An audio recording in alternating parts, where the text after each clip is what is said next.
The Acolytes episode 5 airs tonight. And who cares? The Acolyte is a microcosm of how Disney has destroyed Star Wars.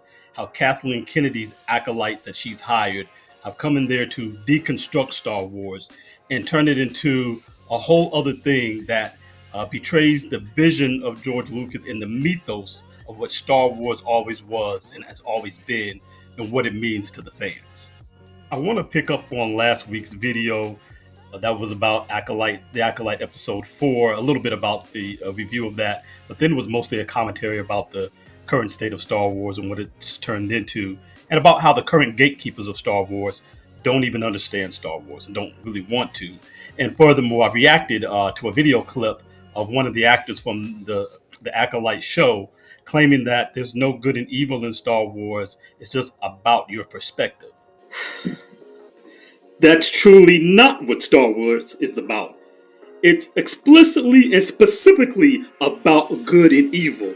That is the whole basis of Jedi versus Sith, Republic versus Empire, Luke versus Vader.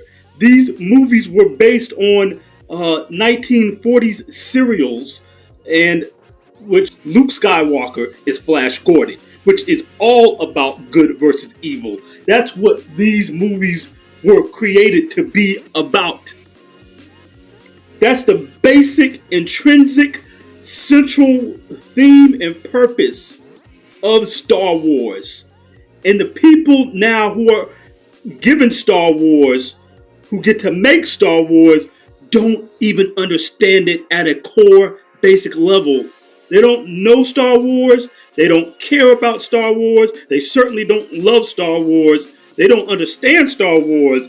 But most importantly, they don't like Star Wars. And that's why they've changed it into something other than what it is, which makes it not Star Wars. And that's why we, the Star Wars fans, are right for not liking and not accepting the garbage that they hand us, because the Force is not balancing good and evil. Again, the prophecy of Anakin was that he was supposed to destroy the Sith. That he was going to restore balance to the Force, not leave it in darkness. If bringing darkness to light is balancing the Force and having an equal balance of evil and good is what balances the Force, then how could the prophecy of the Chosen One be to destroy the Sith? And the way Obi-Wan put it was, you're supposed to bring balance to the Force, not leave it in darkness. If bringing darkness brings a balance to the Force, then leaving it in darkness after 1,000 generations of light would be balance. So here we are. And we want to comment on the Acolyte and the reasons behind Disney's destruction of Star Wars. The last video I talked to you about how the people making Star Wars right now not only don't understand the Force nor Star Wars, but that in fact, they don't like Star Wars. I mean, the best parts about Star Wars is there is no good or evil. Depends on what side you're standing on. Except where it isn't. The show is truly about that balance of power and balance of good versus evil. We noted that this fundamental misunderstanding disallows them to make faithful Star Wars, but more importantly, their dislike of Star Wars and the ethic of good triumphing over evil causes them to want to change Star Wars to reflect their reductive, Nietzschean, moral relativist worldview. These people fundamentally reject that there is evil because they tie that to the concept of sin, which they reject because they believe if it feels good, do it. What's right and wrong is based on each individual's personal point of view, and to thy own self be true. And this is how we get the dark side twin May in the Acolyte. May was always evil. She has no arc. There's no being turned. She's inherently evil, so therefore she can't have a redemption to become good again, since she never was. Worse, the fact that she was always evil takes away the notion that she's going after the Jedi for doing her wrong, which leaves the show with no plot motivation. She was always a malevolent serial killer in the waiting, per her animal torture, and at 9 years old, threatening to kill her other half, then attempting to execute on it by lighting her bedroom door on fire. An animal torturing, sibling killing pyromaniac, and apparently for no reason. No major trauma that made her this way. It's just that, from her point of view, the Jedi are evil. And that's all right in Disney Star Wars. To thy own self be true. Whereas in Lucas Star Wars, when that statement was made by Anakin with hate in his eyes, the purview the movie is pushing are the words that counter it out of Obi-Wan's mouth. Then you are lost. This point of view is the point of view that is lost. It's opposite to what Star Wars is promoting. But in Disney, it's the promoted and celebrated point of view, propagandizing that good is evil. I should have known the Jedi were plotting to take over. Anakin, Chancellor Palpatine is evil! I respectfully disagree and frankly find this highly debatable to begin with. You see, it's ultimately a matter of perspective, like many things are. The issue is complicated enough to consider seeing things from where I stand, and in general, I'd recommend a more critical approach when at first sight a morally and ethically complex matter seems so black and white such as this. What's wrong with that? Killing younglings. Yeah, well, we all do what we believe is right. This is how these people think. These Holly weirdos running Star Wars, morally equivocating, morally bankrupt, excusing evil, even disdaining calling it evil, and making excuses for evil acts. Even going down as low as child murder are excusable as long as you're okay with it. You can't judge someone's actions, right? Moral relativism is not Star Wars, but it is Disney Star Wars. The next major hole in this series, after the lack of plot motivation and no character arcs, is that it's a lie that the Jedi try to keep Force using from people. This isn't about good or bad. This is about power and who is allowed to use it. No, the Jedi are doing no such thing. Keeping power from people is nowhere in the lore. Their rules only apply to members of their monastic order, as that is the nature of a monastic knightly order. And the Galactic Republican government doesn't regulate the Force. You know, that supernatural thing that's created by life and binds us, and as shown by Han in the OT 120 years after this point, is something that most people in the galaxy don't even believe is real. As the commander who gets force choked by Vader for challenging his sad devotion to that ancient religion reveals that even proximity to the most powerful force users in the galaxy don't move government officials to even believe it's a relevant thing. These are the people who the Republic military converted over to the Empire's military upon the Sith's takeover, and they don't even believe it's a significant thing still, much less it have been regulated by their prior government.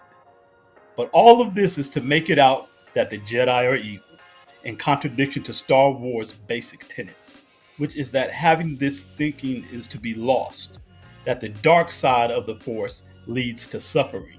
Fear is the path to the dark side. Fear leads to anger.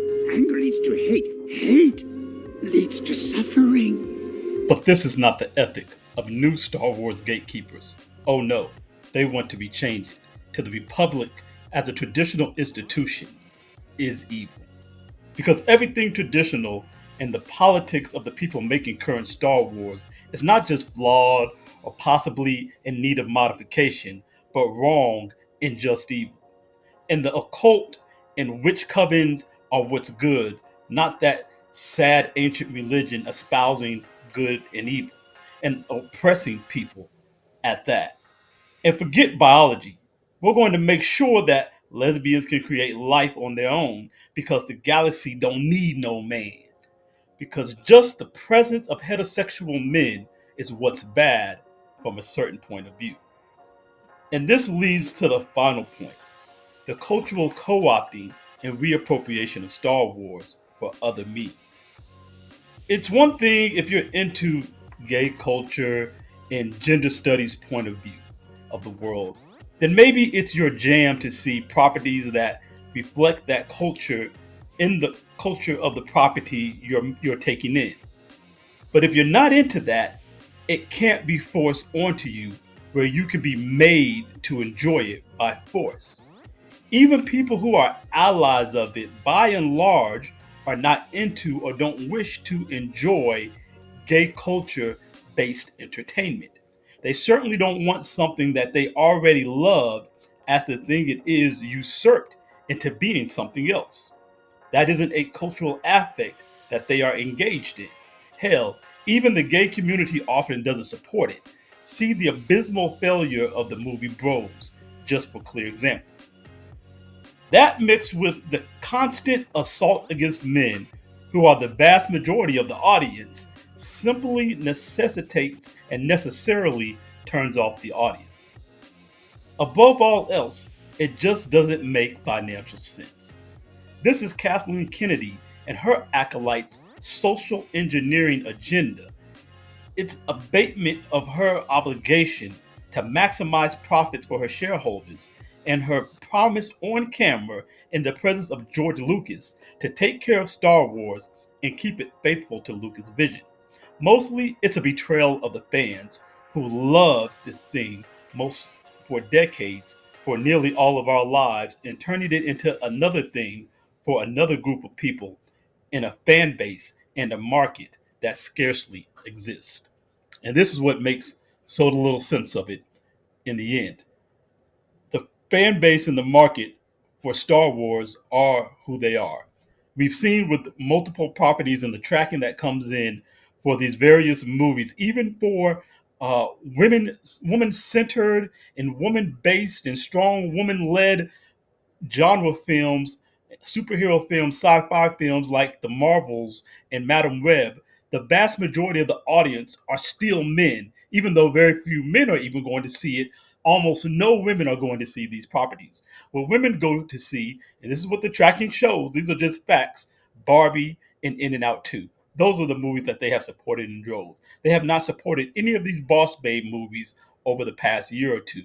Even one that was said not to be really a boss chick movie in its content, but was marketed and looked as if it would be one, Furiosa, got no turnout from women. I believe it was 29% women showed up. It's men who show up to see those movies, even when they're starring and led and being pushed as boss chick movies and starring and being led by females. These are men's properties. And to denigrate men in these properties, to uplift women, to denigrate any group of people, to uplift another group of people within a property, especially when it's been geared in one way its whole existence, it's reductive, it's bad cultural vandalism of these things, and it's just bad business. I'm Lion Runner with reviews and revisits.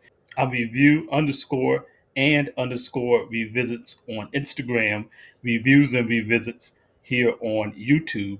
Check me out in both spaces. I'll catch you on the next one.